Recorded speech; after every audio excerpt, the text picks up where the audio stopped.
Hello, everyone. You're listening to After Hours. I'm Felix. I'm Mihir. And I'm Kristin Mugford. I'm a member of the finance faculty at Harvard Business School, and I teach a course on corporate restructuring. Kristin Mugford, welcome. Wonderful to have you. Thank you. It's great to be here. Felix, I've known Kristin a long, long time. Like, how long is a long, long time? It's embarrassing.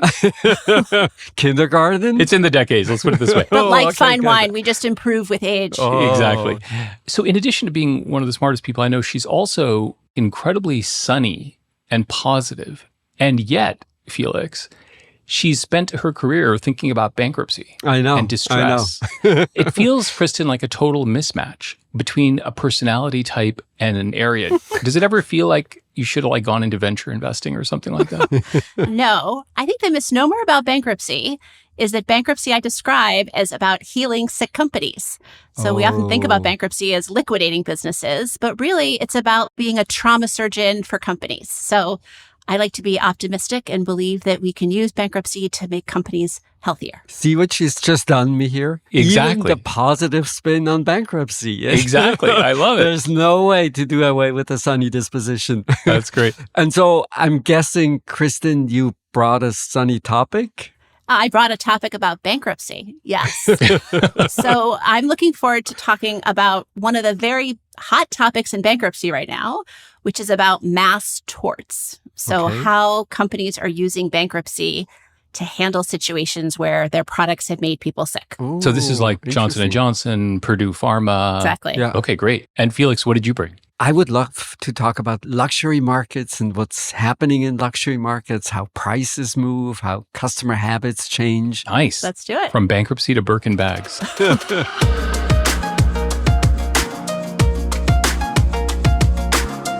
So, Kristin, mass torts and bankruptcy, what's the connection exactly?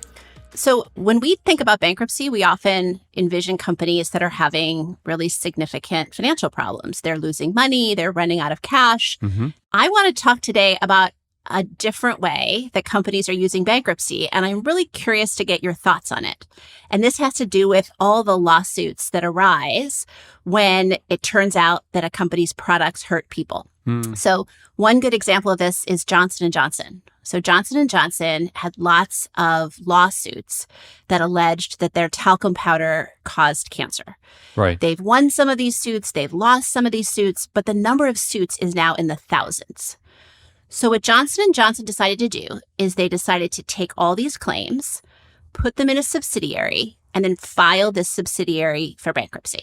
Right. So the current proposal is that Johnson & Johnson is going to put some money in this subsidiary, about $9 billion, and the money is going to be used to pay these claims. But a lot of people are asking the question, is this use of bankruptcy okay? And just to be clear, Kristin, Johnson & Johnson is nowhere close to being bankrupt. Correct. It's kind of got the feel of opportunistic bankruptcy in a way. Exactly. And it's also been used in these other high-profile cases, Yes. including Purdue Pharma for opioids, and even in situations like the Boy Scouts of America and USA Olympics with sexual abuse. Cases, yes. So it's really widespread in many, many ways. Correct. And there's a long history of it with asbestos. There were many companies that filed for bankruptcy where they filed the whole company, like W.R. Grace, for asbestos. It's more new that we're seeing companies use it opportunistically to just file a subsidiary, to not file the entire company, and use this as a tool to take care of thousands of lawsuits. Maybe we can begin by comparing a typical outcome under bankruptcy and a typical outcome under the more traditional mass tort system. Sometimes mass torts can result in just extraordinary rewards for a small group of people. So I'm thinking in Johnson & Johnson's case, there was a Missouri verdict that awarded $2.1 billion to 20 women. Just extraordinary. While this feels like a really great story, I think there are two problems with it. The first problem is the unpredictability of these outcomes for companies. It is super, super difficult to plan. This feels like a very generous award, but other victims, they lose because, say, the jury was not quite as favorably inclined and they get nothing at all.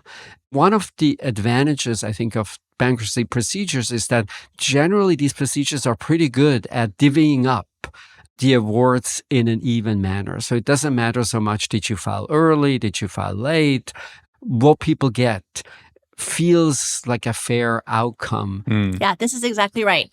One of the big benefits is it's seen as really fair and equitable, that there is this schedule. And so everyone with similar medical problems would get the same payout. And in a way, this is all kind of a reflection of how screwed up the mass tort system is. If you could have all those people go at the same time through some kind of a class action mechanism, then that would be good in some sense. But it turns out that's really hard to do. And so what the bankruptcy procedure effectively allows you to do is immediately aggregate all those claims and stop all the gaming about timing and stop all the gaming about who's in and who's out. In all those ways, it sounds great. And I confess, there's a part of me which feels like, yeah, this is right. This feels good. The problem, I guess, is two things. One is you are getting a little bit of opportunism here. So you're getting away from jury trials because bankruptcies are judges. And jury trials are going to be better for like the plaintiffs than like a bankruptcy judge is going to be, because that's just something that happens in these situations. And then the second is you can kind of, in bankruptcy land, be a little bit more opportunistic about the kind of venue you get or the judge you get. It's a little bit of a small world. And then finally, I think it doesn't really provide the sense of justice that some of these people are looking for. And that's a very vague idea, but I think that's why it feels icky. So there's every part of me feels like this is great, but there is an ickiness to it underneath it all. I don't know, Kristin, you think about this more than we do. What do you make of this? I think this justice point is a really important one. And this is where Purdue Pharmaceuticals comes into the story. As you referenced earlier, Felix, Purdue Pharmaceuticals, it's a private company. It makes OxyContin. OxyContin is an opioid that played a really central role in the huge, tragic opioid crisis in the United States. And Purdue had tens of thousands of lawsuits, so they filed for bankruptcy. And in this case, it's not like Johnson & Johnson where it's worth $400 billion. The creditors of Purdue agreed to turn the whole company over to the creditors. What makes it interesting is the Sackler family. The Sackler family owns Purdue. They were part of its management. They also are facing thousands of lawsuits. And they agreed to contribute about $6 billion of their wealth in exchange for a release. And this is where there's a lot of debate. This goes back to Mihir's point about justice. Because part of the issue is that for families who were impacted by the opioid crisis, they often care about justice sometimes more than money. And the bankruptcy process is really about taking harm and putting it into dollars and cents. And in the case of the Sacklers, what a lot of people want is for the Sacklers to go to trial, to have to have all the disclosure that comes with that, to have them have to face a jury. And it feels like we're getting all these economic benefits from bankruptcy, but we're losing some of this justice in the process. So I agree the justice point is really important, but even more narrowly financial. I'm not always sure if bankruptcy is really the right tool to use for the following reason. You transfer all the liabilities to a subsidiary, and if the subsidiary has zero assets, there's nothing to distribute. Right. In the Johnson & Johnson case, where I think they're a little more fair-minded, is probably the right thing to say. In their first attempt to do this procedure, they are very generous with the subsidiary. They promise that the subsidiary can draw on up to $60 billion in funds. And then if that's needed, they would distribute these funds among the victims. That is shut down by a court saying, well, if the subsidiary can draw on $60 billion, how on earth can it be bankrupt? It's not bankrupt. Right. And so then the solution is this strange outcome where now they're trying to file for bankruptcy again, but this time they're only providing funds of $9 billion. Right. Even abstracting from the justice question, the big unresolved question is, how much money should be available to settle these claims in the first place? Who gets to decide how it's divided up? The first way to solve that is to have, for example, the attorney generals who brought the case against Purdue have to sign off on going into this bankruptcy. And similarly with the J&J claimants, they had to kind of sign off on this idea. So that'll help a little. On your point about day in court, Kristin, there is this piece that I think is different, right?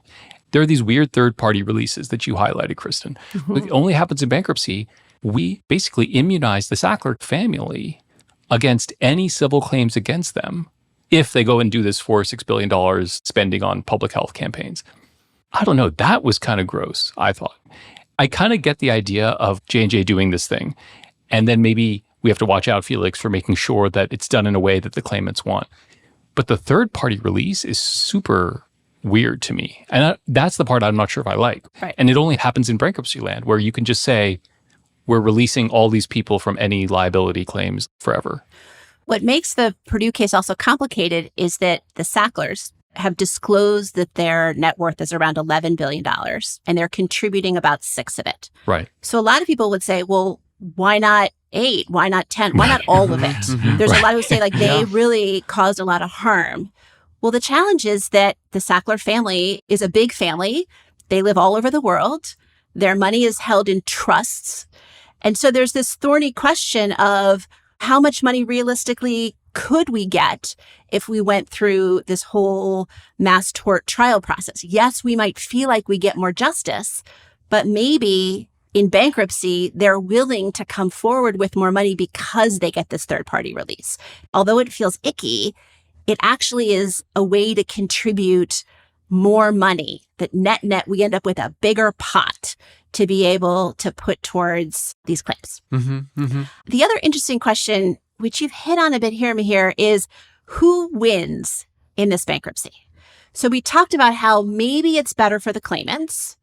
It's certainly better for lawyers. The one winner always in bankruptcy is lawyers, because everybody has a lawyer. Their lawyers have lawyers. It's great to be a bankruptcy lawyer. Yes. But what's interesting if you look at asbestos is very often you see the equity trade up. And you ask, well, why is that? Well, that's because we've now capped the liability. There's certainty. Yeah. So it has these immediate financial consequences, and in particular the split with the lawyers that you highlighted, Kristin. But also, if you think about why do we have mass torts in the first place? Presumably, the most important effect is to make sure that companies are really careful before they release products, to make sure that no one gets sick, that no one dies.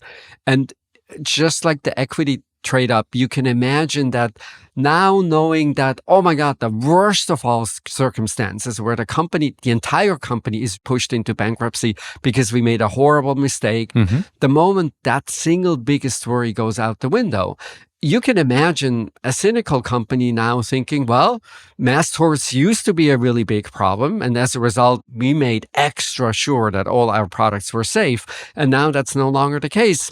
It's interesting, Felix. In a way, you're arguing, not to put words in your mouth, that the increased variability of outcomes under current mass tort claims is beneficial. You're going to be even more cautious than you would have been otherwise.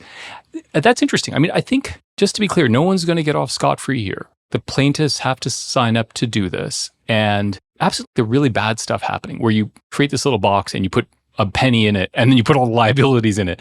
That's totally gross.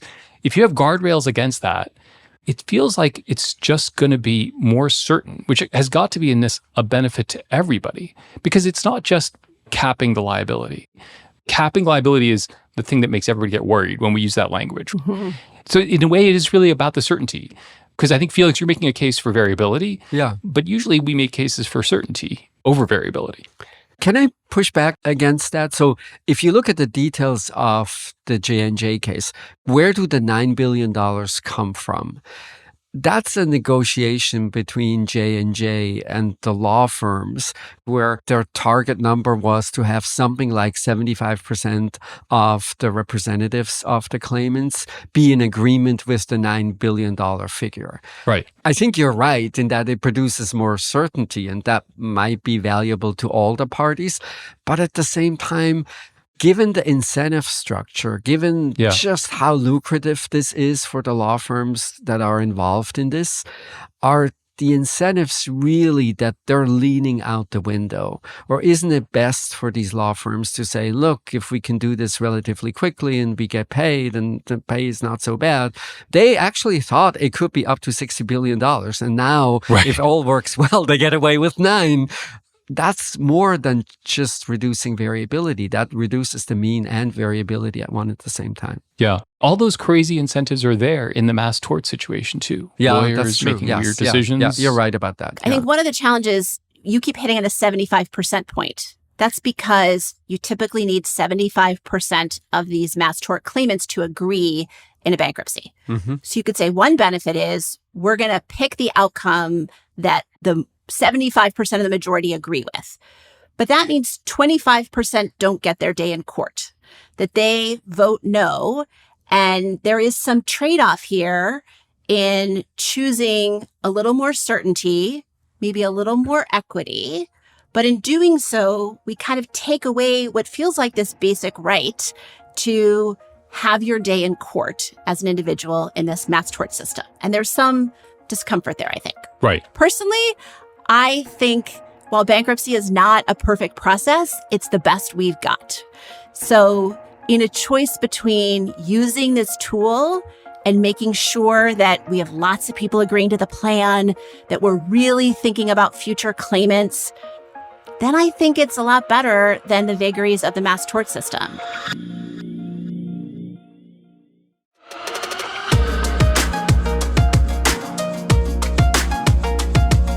Felix, I can't quite tell. Are you wearing Gucci or Hermes? You should know. I would never wear Gucci. Sorry. Okay, Felix, you want to talk luxury brands. I know we don't generally share investment advice on After Hours, but here's a piece of advice if you would like to make some money quickly. You buy an Hermes Birkin 25 bag for $10,000. You then sell it to Privé Porter for $16,000 just a couple of minutes after you bought it. And then they will turn around and sell it on Instagram for $24,000. Prices in luxury are completely fascinating. Yeah. This feels a little bit like the Taylor Swift concert drama, where there isn't much available, and then you get these strange price movements. But it's also interesting relative to Chanel. They have used this opportunity to really increase prices dramatically throughout the pandemic, interestingly. And then a house like Hermes, you see much more stability in prices. What do you make of what's going on in luxury? Why do we see this strange pricing behavior? Chanel and Hermes have taken different pricing paths, but both companies have had tremendous financial results. Yeah. It's astonishing to me when you think about the world's richest man is no longer Jeff Bezos. It's not Elon Musk. It's Bernard Arnault, who's the head of LVMH, a luxury brand. So there's something going on here more broadly that the valuation of these companies are skyrocketing. I think in April, LVMH became the first European company to hit $500 billion in market cap. Astonishing, yes. Astonishing that of all European companies, that would be the one. That would not have been my guess. And this is happening at a time when 2022, the stock market didn't do particularly well. China's a big customer of luxury goods. People were in lockdown. And yet the financial performance of these luxury brands just keeps going up and up and up. And what do you make of it, Kristin? I mean, is this some kind of a bubble in bags and stocks, or do you buy into the underlying economics of these things? Well, I think there's a couple of things going on. So first is just basics of supply and demand. So we've seen luxury just explode over the last decade. Some of that is the rise of the Chinese consumer who is buying both at home and abroad. And when we think about some categories of luxury, like fine wine, we're not making any more 20-year-old Burgundy. So when you have more demand and no more supply, the prices are effectively going to go up. So that's a piece of this. But it also feels like there's something, maybe different culturally happening. I confess that when I first started to think about these luxury brands, it feels like it's all very unsustainable. But as I've thought about it more, I've come to think of it as being quite reasonable. If you think of it as in the broader sweep of history, especially in the handbag market, for example, just to take one market, you have women exerting more purchasing power and more rights over household income within households and across households. And they're choosing these kinds of goods to spend money on. And if I think back to my mother, she had these saris and she had jewelry and she had some gold and she had china and we had like these porcelain yadros. I don't know. All these collectibles. Mm-hmm. People don't do any of those things anymore in the same way. Effectively, it doesn't feel in some sense to be that crazy. If you think about all that spending power being channeled towards a new set of goods, which is what the handbag market is really, right? Like a really, novel category. It all feels actually quite rational. And in a way, the puzzle is why there aren't more verticals that allow these folks to like channel that consumption. Mm-hmm. I don't know, Felix, what do you make of it? Yes, I agree. I think changes in the income distribution definitely have a big role to play here. That it's just more people who are now at levels of income that you can afford a $10,000, $20,000, $100,000 handbag, which seems crazy, but there's some people who are willing to spend that much. I think there's two other things that I find really interesting. The first one is there is this trend towards younger people buying luxury earlier in their lives. Yeah. It's very pronounced now with millennials. Part of that is probably, I'm guessing, the pandemic where you couldn't do the luxury experiences so easily. And so you gravitated from experiences towards products like the rest of the economy. Right. And then what goes hand in hand is these really unusual combinations of purchase decisions. Patterns of consumption broke down in interesting ways. So people would order pizza and drink champagne. People would fly coach and then stay at the best hotel in town. That was super, super expensive.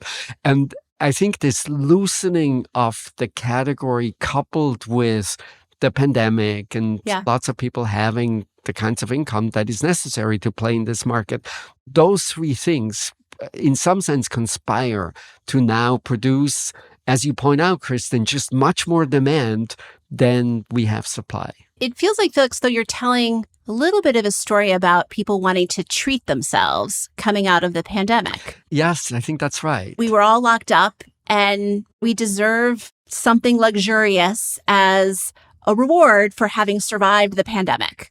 But then that would say that what we're seeing is temporary.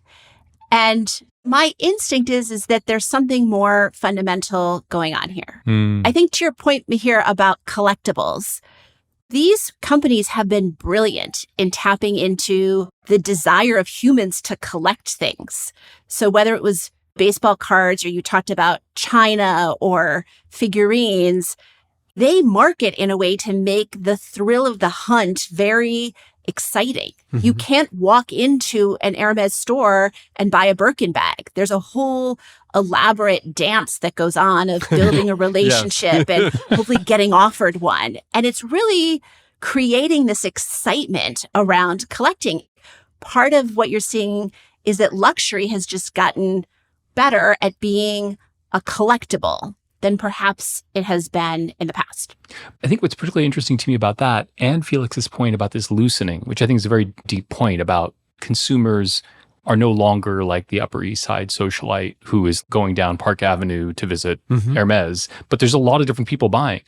But the amazing thing is, alongside that loosening, they've preserved their elite status. Yes. That is like a real trick that these people have figured out. Yeah. So you have this loosening, which is effectively, in some sense, what might be characterized as kind of going down market, going down to less elite buyers. And yet, the elite status of these goods only gets greater and greater. Now, maybe that's how the collectibles kind of feed into this, right, Kristin. But it feels like the game that they've figured out is how do you expand the customer base but not lose the elite status? And they just have done it just incredibly well. In part, this is also supported by what's happening at the other side of the market, if you will, in the market for super fake bags and super fake products. Even experts are at a loss to tell the difference between what's the right thing and what's not the right thing. So how should you respond as a company if all of a sudden someone can produce what you produce at a level of quality that people can't tell apart? One intuition that I have is you would raise prices dramatically because in the end, obviously no one really cares about the functional attributes of these products. It's more about recognizing each other, recognizing who is in my group, who is not in my group. And that's not just a single signal like the handbag. That is the handbag and the dress and the restaurant that you eat at and the hotel you stay in and the car that drives up to the hotel. It's a collection of signals. And as always, when you think about optimal price discrimination, if you get fakes in your market, what you really want to hold on to is the really valuable part of the market where people care about these collections of signals. Yeah. The tricky thing about that, Felix, though, is I think that sounds right. But in a way, they are widening the customer base. To your point earlier, they're doing both things kind of remarkably. And in a way, with these counterfeits getting so good, and my understanding is the counterfeits are amazing. Amazing. Which then makes you think that this good, it's partly about the consumption experience, which is I get to carry around my Birkin bag. But in fact, it's also about the act of purchasing. Yeah. The act of purchasing itself has gained so much value. That's really fascinating to me, that actually what we're buying is the act of purchasing as opposed to the good. Or maybe the customer values the authenticity. Yeah. Would you buy a painting that you knew was counterfeit? Fair enough. Yeah. Fair There's enough. something about having the authentic thing, and there's an appreciation of the craftsmanship. Many of these bags and watches are handmade. Yes. There's an appreciation that these are beautiful works of craftsmanship. And maybe the customer continues to appreciate that. Yeah. The other part of this space that's fascinating is that places like LVMH and Keurig, for that matter, are effectively conglomerates. By that, I mean they have more than 100 houses in the case of LVMH that are coexisting under a common roof. And usually conglomerates don't work. Yeah. And somehow Bernard Arnault has figured out how to make it work. Why do you think conglomerates work in the luxury space? One of the theories why it's successful has to do with talent in the industry. Think about if you work at LVMH and say you get a little tired of the brand that you're working at, that list of other brands where you would likely be comfortable, that list probably includes many of the brands that are also owned by LVMH.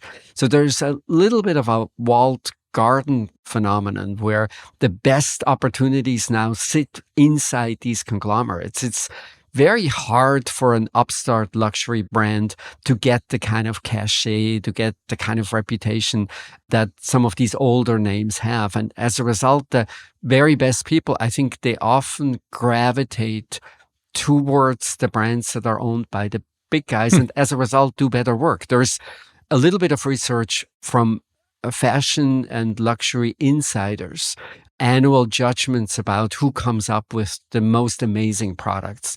And what you see there, at least if you believe these judgments, much of the best forms of creativity, the best ideas, the best products that are launched in a particular year, they come out of these really big conglomerates. I guess when I think about these, I almost am reminded of Procter & Gamble.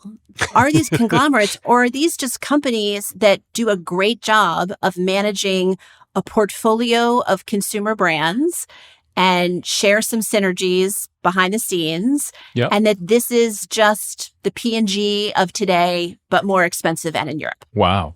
I'm going to go with your logic a little bit, Kristin, in the following sense, which is the analogy is not shelf space, which is one of the things P&G does really well is get shelf space. The story about LVMH, I think, is also real estate. If you're one financial center in Shanghai, and you can bundle a lot of brands and then you get really, really cheap real estate. Yeah. And so that bundling is also really, really powerful, just like P&G trying to get a lot of shelf space. So I think that's the other source of their power in these settings. So I think we need to have some after hours merch. Felix, if you had to create some after hours merch, what would you make it? I'm Swiss, so probably a watch. There you go. A beautiful timepiece. Yeah. What do you think, Kristin? Look, the lesson learned from luxury is it's all about collaborations and footwear, sneakers. So what you want to do is go figure out how to get after hours on a Air Force One and you're going to be great. I love it. There we go. How about you, Mihir? What's your best idea for a luxury item? I just think the handbag market is too good. You just got to go where the money is. I would go to the handbag market and like a nice little AH logo. Yeah. And I would see you walk around with an after hours handbag. Yeah, who knows?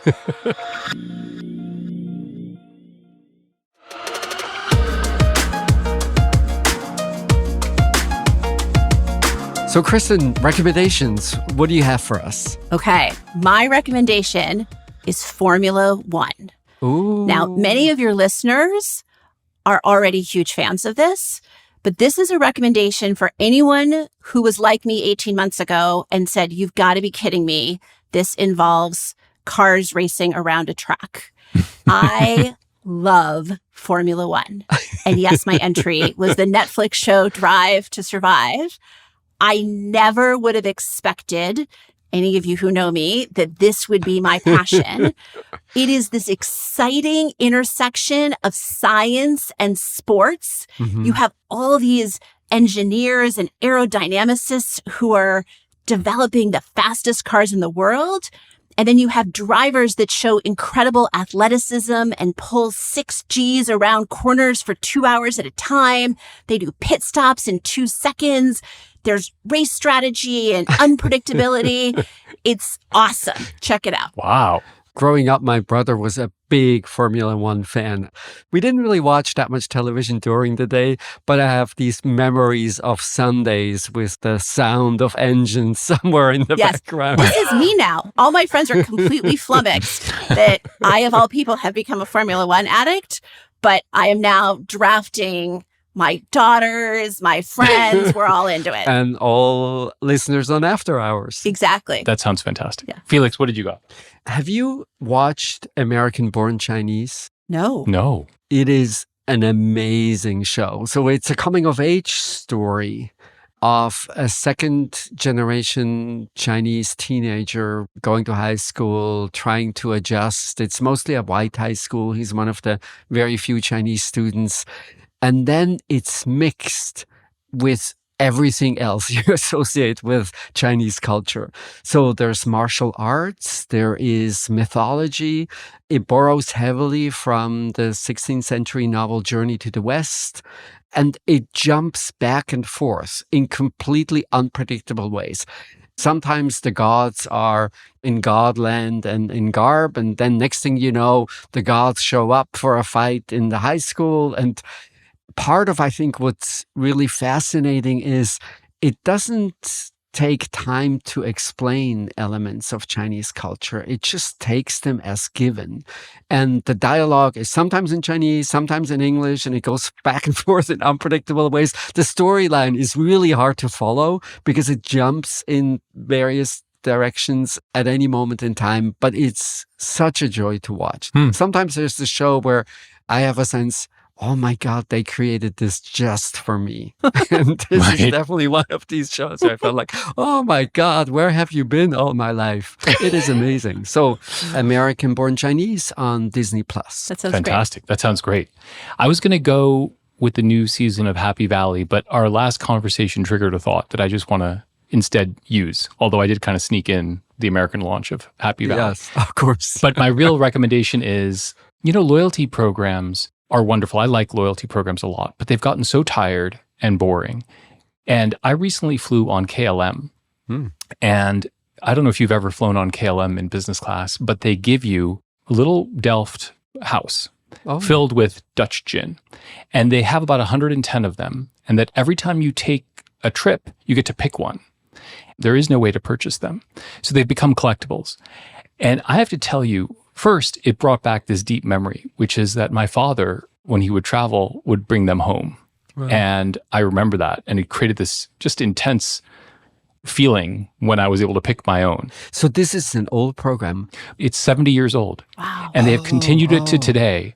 Yeah. And I just thought, what a spectacular way to think about a loyalty program. And what a way to create luxury, Kristin, to your earlier point, and to create a collectible and really engender, to our conversation last week, Felix, brand loyalty. So shout out to KLM for keeping this up. And for anybody in charge of a loyalty program, really think hard about how to do something that goes beyond like miles. It gives you this moment of delight in the sky. Totally. So that's my shout out is to KLM for their little Delft House program. Excellent. Perfect. And this was it for tonight. Thank you everyone for listening. This was After Hours from the TED Audio Collective.